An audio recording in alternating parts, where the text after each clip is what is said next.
Когато една връзка приключи, много хора започват да правят нещо, което е напълно естествено. Връщат се назад и се опитват да разберат какво всъщност се е случило и някак си не могат. В този момент обаче започва да се появява едно интересно наблюдение. Когато човек погледне към различните си връзки, постепенно започва да забелязва, че партньорите му сякаш имат нещо общо помежду си, въпреки че на пръв поглед са били напълно различни хора. В един случай това е бил човек, който трудно изразява чувства и остава емоционално дистанциран. В друг случай е имало силно начало и усещане за близост, което по-късно постепенно се е превърнало в отдръпване. Отношенията много често започват с интензивна връзка, с много интензивна връзка, а след това другия човек започва да става все по-недостъпен. И когато подобни преживявания започнат да се повтарят, постепенно се появява един въпрос, който много хора си задават. С някакси недоумение и дори болка. Защо толкова често се оказвам във връзка с човек, който не може да ми даде истинска емоционална близост? В началото този въпрос често се обяснява с лош късмет или с това, че човек просто е попаднал на неподходящи партньори. Психологията обаче предлага една по-дълбока перспектива, според която любовният ни избор рядко е напълно случайен, защото начинът, по който преживяваме любовта в зряла възраст, почти винаги е свързан с начинът, по който сме научили какво означава близост, и то много по-рано в живота си. И когато започнем да разглеждаме този въпрос по-внимателно, постепенно става ясно, че понякога не само хората, които срещаме, влияят върху нашите отношения, но и онези вътрешни модели на любов, които носим със себе си и които често действат много незабележимо. Добре дошъл! Радвам се, че ще разгледаме тази тема заедно. Настани се удобно и нека започваме. Почти всеки човек в даден момент от живота си е задавал този болезнен въпрос, който често се появява след поредица от разочарования във връзките. И ще го повторя. Нека да видим как точно или приблизително звучи въпросът. Защо отново и отново се оказвам във връзка с човек, който е емоционално недостъпен, далечен или неспособен да даде истинска близост. Когато това се случи веднъж, обикновено го приемаме като случайност или като лош избор. Когато обаче започнем да забелязваме, че подобен сценарий се повтаря в различни отношения и, разбира се, с различни хора, постепенно започва да се появява усещането, че зад тези избори може би стои нещо много по-дълбоко от случайност. От гледна точка на психологията, този въпрос рядко има еднозначен и прост отговор, защото любовният избор на човек е резултат от много различни процеси. В това число емоционални, несъзнавани, биографични, дори релационни. Въпреки това, има една важна идея, която помага да започнем да разбираме този модел, а именно, че начинът, по който преживяваме любовта в зряла възраст, почти винаги е свързан с начина, по който сме научили какво означава любов в много ранните отношения в в живота ни. Още в детството психиката започва да изгражда вътрешни представи за това как изглежда близостта между хората, как се получава внимание, как се преживява сигурността и какво означава да бъдеш емоционално видян.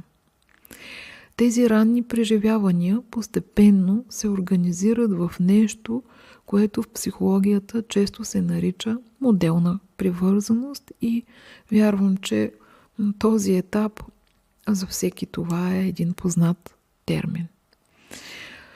И този модел започва да влияе върху начина, по който възприемаме и избираме партньори по-късно в живота. Когато ранните отношения са стабилни, са стабилни, предвидими и са емоционално достъпни, човек обикновено развива вътрешно усещане, че близостта може да бъде спокойна и сигурна. В такива случаи любовта се преживява като пространство, в което има взаимност, внимание и уважение към личните граници. Ситуацията обаче изглежда различно, когато в ранните отношения любовта е била свързана с напрежение, била е свързана с несигурност или непредсказуемост. Ако детето е усещало, че вниманието на важният възрастен се появява и изчезва, че има топлина и изведнъж в други моменти емоционална дистанция, психиката постепенно започва да свързва любовта именно с това редуване на близост и несигурност. Това създава много силен вътрешен опит, в който любовта не се преживява само като спокойствие и сигурност, а и като очакване, напрежение и желание да задържиш вниманието на другия. Когато подобно преживяване се запише дълбоко в психиката на детето, по-късно в живота човек може да започне несъзнателно да разпознава именно този тип емоционална динамика като позната форма на любов. В резултат на това се появява един парадокс, който често се наблюдава в терапевтичната работа с отношенията. Партньорите, които са спокойни, стабилни и емоционално достъпни, понякога се преживяват като по-малко вълнуващи или по-малко привличащи един друг.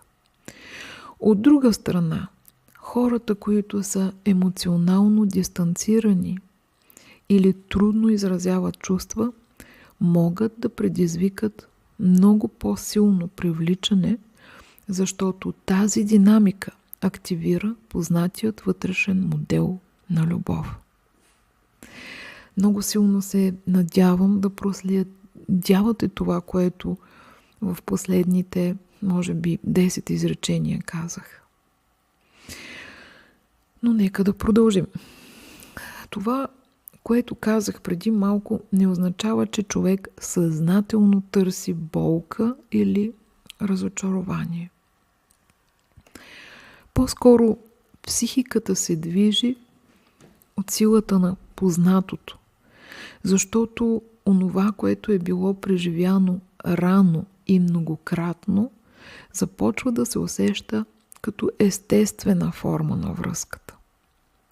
Когато в отношенията се появи дистанция или несигурност, вътрешната система на привързаност се активира много силно и това може да се преживява като интензивна емоция, която често се бърка с любовна страст. И съм много, как да кажа, не очудена, но виждам това в ежедневието и някак си се надявам да можете да разпознаете модели, ако не при себе си, то при близки или при партньори, за да ви бъде по-лесно да си обясните определени поведения. И точно тук се появява и един друг важен психологически процес, който понякога се описва като несъзнавано повторение. Човешката психика има тенденцията да се връща към познати емоционални сценарии, защото в тях съществува несъзнавана надежда, че този път резултатът ще бъде различен.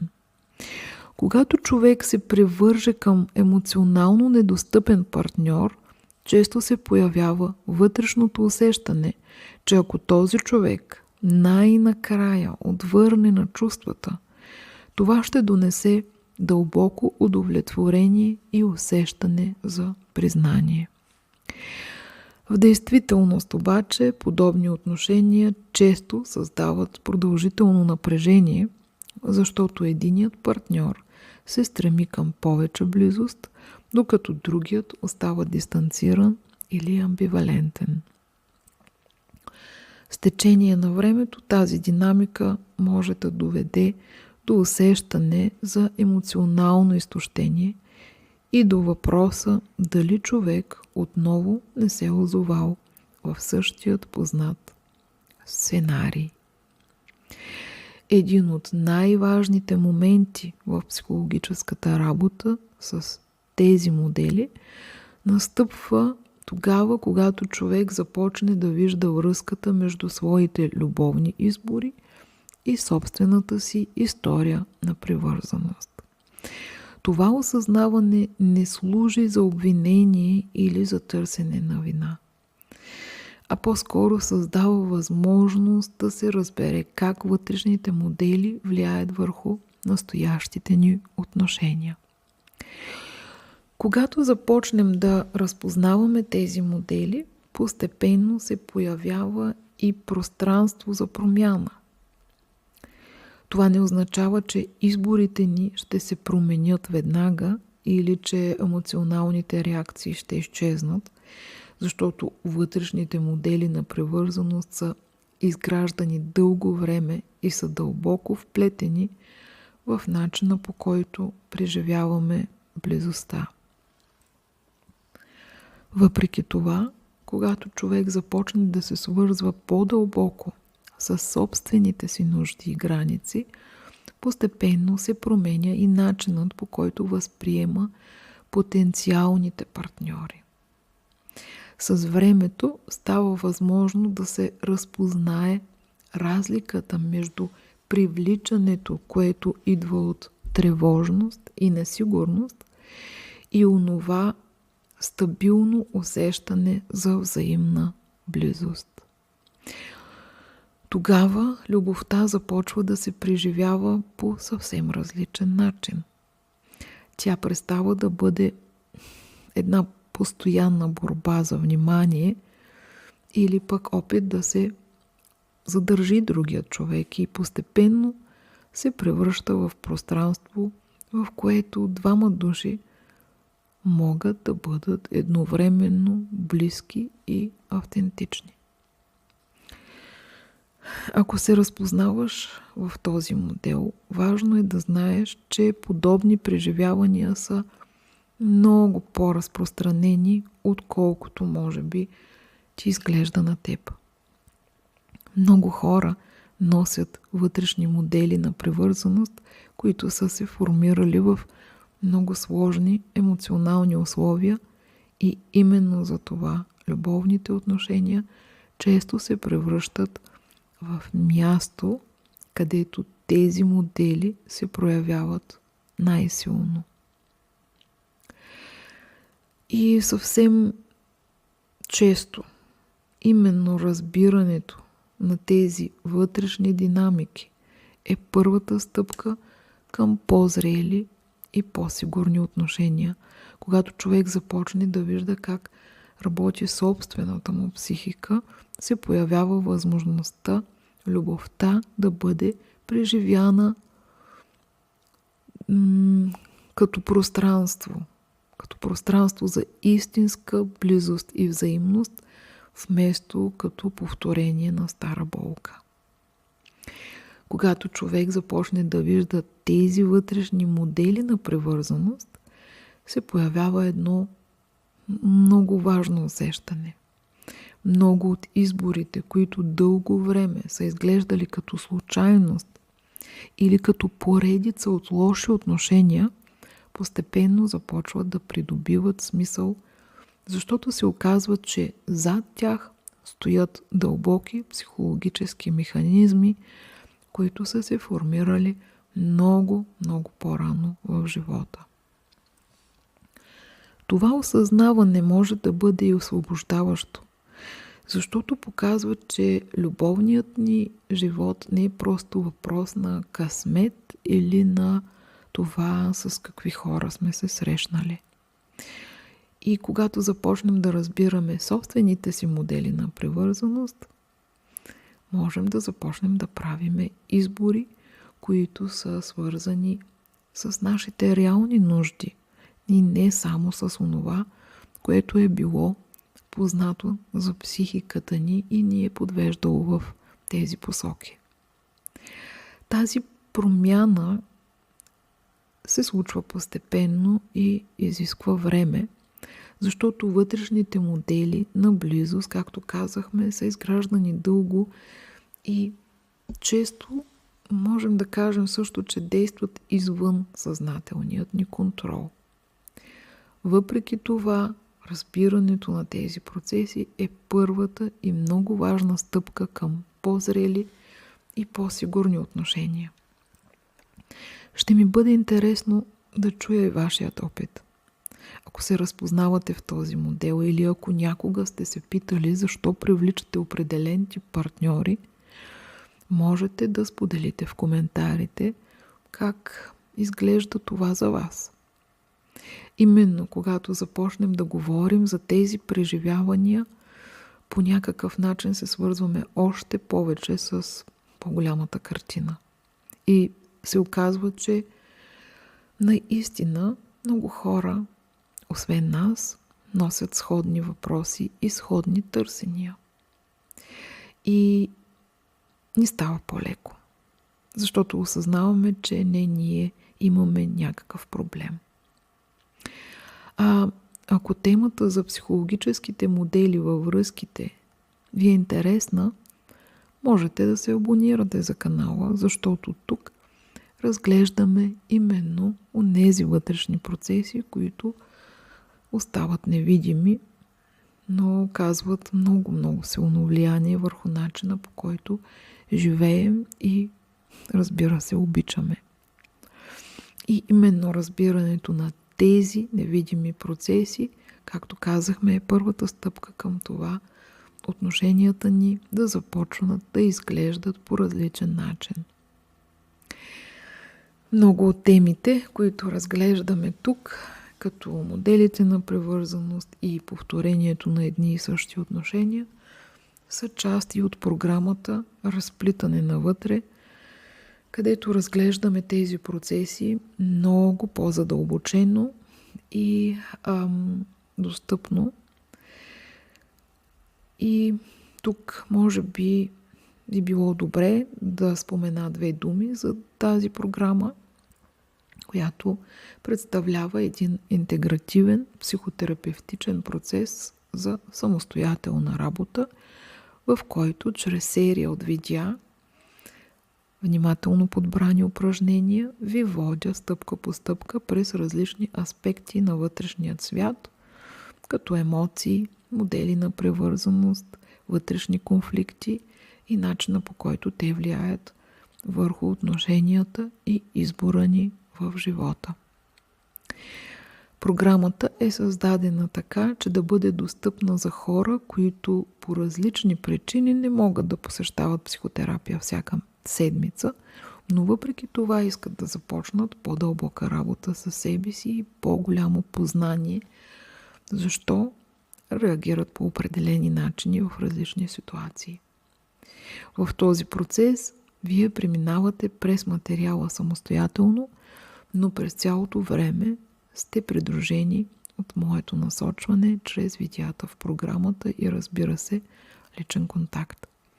Ако усещате, че това е посока, която ви привлича, можете да намерите повече информация за разплитане навътре в описанието под видеото. Надявам се темата да ви е била интересна и да сте си взели наистина нещо от това достъпно разказване на този тип привързаност. Ако е така, моля, коментирайте, харесайте видеото и го споделете за други хора и ще се радвам да се върнете отново следващият път с следваща тема.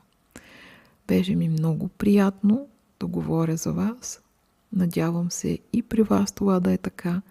Пожелавам ви прекрасни дни, лека нощ, ако го слушате преди сън, или чудесна сутрин и до следващия.